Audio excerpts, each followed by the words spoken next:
Okay, how many of you believe that your past conditioning affects you today? All right. How many of you would like your future to come from a clean slate versus being contaminated by the past?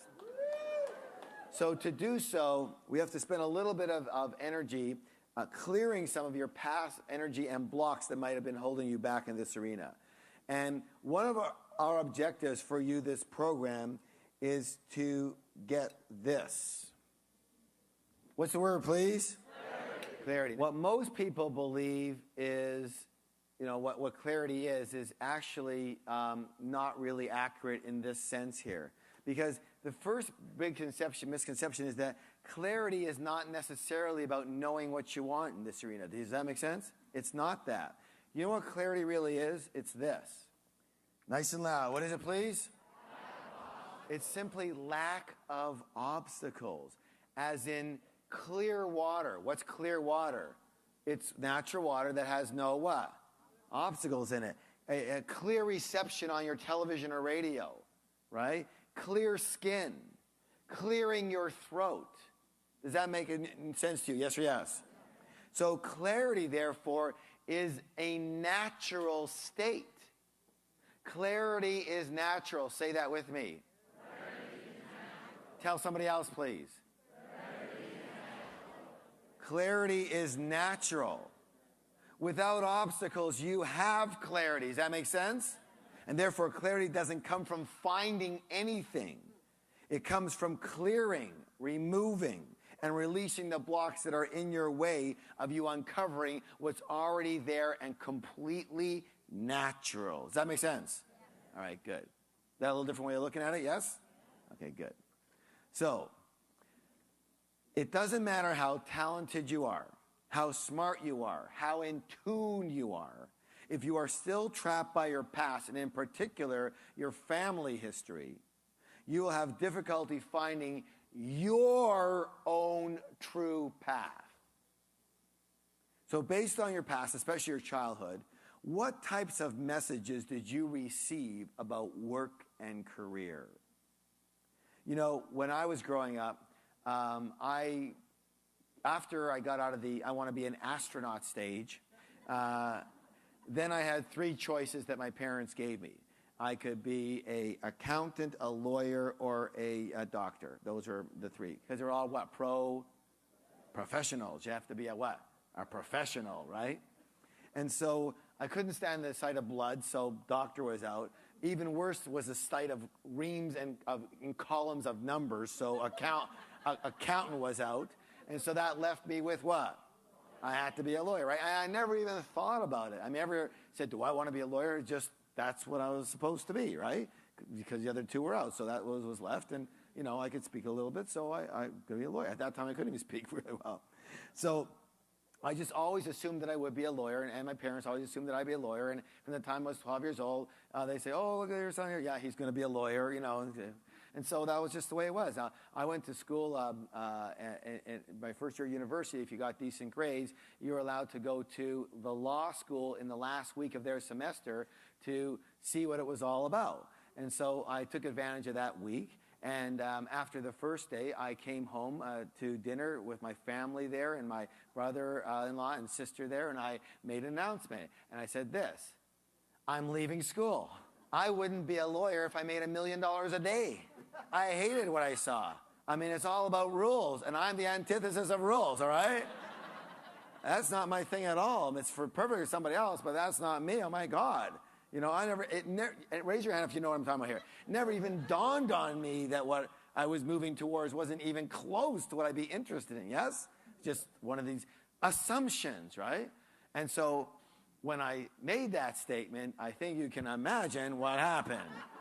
Both of my parents had heart attacks. Now, my parents stood up and began literally screaming at the top of their lungs. You're going to be a bum. You're never going to amount to anything. You're throwing away your whole life. You will never be a success. I don't want to see you. Get away from the table. And that's exactly what they said. And you know what? They wouldn't even talk to me for a week. Not even a week. Just turn their heads when I came in the door, right? And it was really, really bad. Has anybody had an experience like this before? And so The message I got was real simple, that if I wasn't going to be a professional, then I was what? Worthless. And that I would never be a success no matter what else I do in their eyes. Yes? So I want you to close your eyes right now. And just relax. Take a nice deep breath. And let it out. And breathing in and out. Nice and easily. Totally relaxed. Uncross your arms and legs.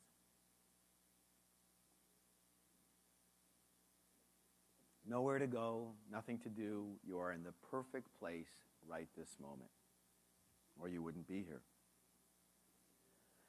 I want you to remember that messages comes in different forms. Verbal messages, modeling type messages, and specific incidents. You don't have to write anything down right now because you will remember everything that we're talking about here at the right time in a few moments. And so what messages or images or opinions did you get from your family or whoever you grew up with regarding success or your career, and your career, I mean?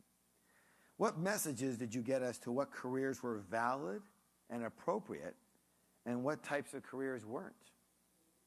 Did you get the message that work was supposed to be full of joy, or was it a struggle? That you work for contribution, or that you work for money? Were you told that what you should do, or what you should be, or what you shouldn't be? When you proclaimed that you wanted to be or do something, were you ever told that's not for you, or you have to be special in some way to do that? Were you ever told, don't be silly? Are you crazy? Forget it. You'll never make any money doing that. Think about a real job. That'll never work. Eyes are closed. And what messages did your teachers in school or guidance counselors give you about work and career? And what did your peers say and think about work and career?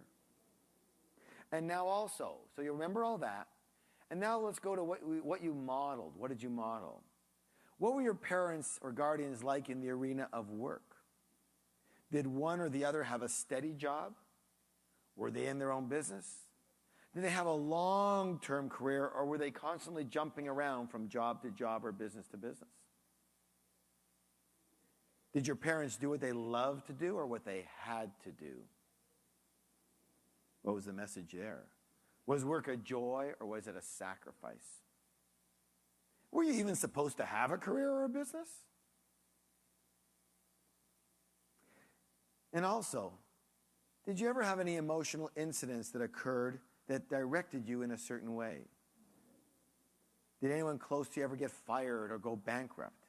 Any major arguments in the arena? Any situations that led you into a certain direction? Maybe you needed money right away. Maybe you had to help someone in need. Maybe your best friend quit school and so you did, or maybe they went into a certain field so you did.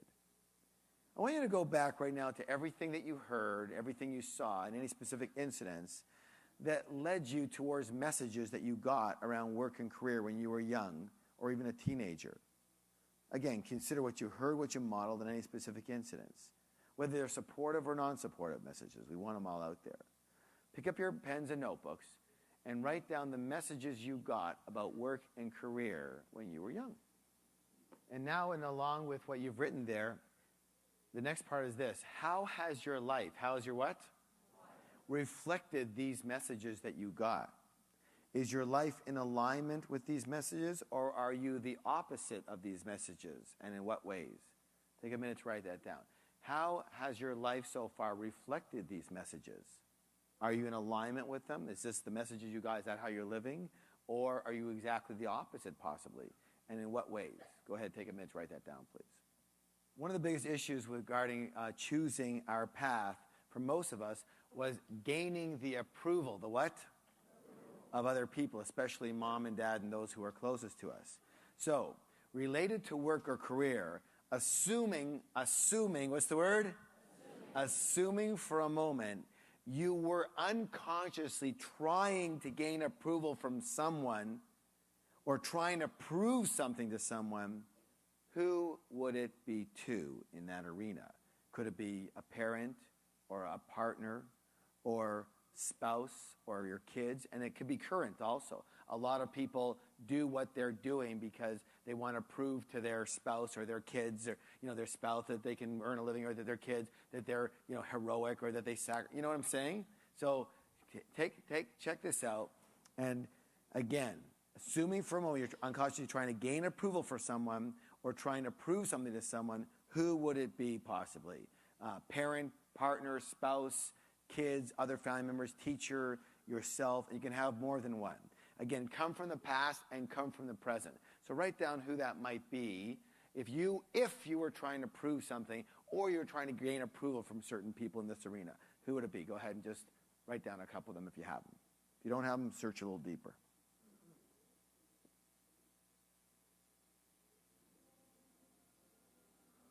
Okay, now along with that, how does striving for this approval or proving show up in your life now? Again, especially in your choice of work or career.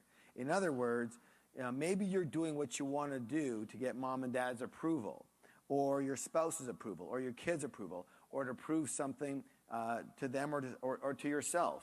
Or maybe you're not doing what you want to do because you know that someone would disapprove of it. So how is this reflecting your life right now? Go ahead and take a minute to write about that. How does this striving for approval or proving show up in your life, especially in your work choice or career?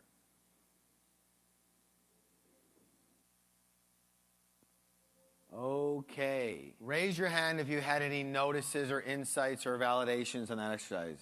Great. Who'd be willing to share kind of an insight that they had or something that came up for them? Yes? This was really a fun one. What's your name? Peppy. I'm Peppy.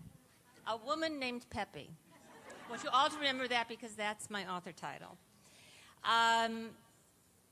What I had was probably more spiritual than anything, because my father had been a writer, and he actually was a writer with Eugene O'Neill. And he left that dream because the good Jewish man must provide for the family. And he created a very successful business, which he also liked. And my life has been creating businesses, working very hard, which I've liked, and now I am becoming a writer. And I had not really looked at that before, and it's as though the circle has been completed. I don't know what it means, but it was really, I went, whoa, that's interesting. That's great. That's great. Give a round of applause. Yeah. Thank you. Wonderful. Yeah. Okay. Let us know your name first. Hi, I'm Diane. Well, the main sadness in my life has been that I've always felt like an artist. Well, I've always been an artist, but my father told me, no way. Don't do art, do home ec, do anything. Women cook and sew, or they learn math and science, but they don't do art. And so I tried to be a graphic designer for a while, which was okay, but it was just too stifling. I kept trying to figure out how to make money being artistic, and I've made little things and cranked out 1 million of them and sold them at fairs and wore myself out. So as I'm standing here, I still feel that sadness, you know? And I started painting recently, but then everything seems to get in the way. I've also been taking on investing in real estate, and so all these other matters of life seem to be more important in priority than what I love, which is I'd love to make a living being an artist. She sounds frustrated, doesn't she? Yeah. Okay, take a nice deep breath. Give her a round of applause. Thank you.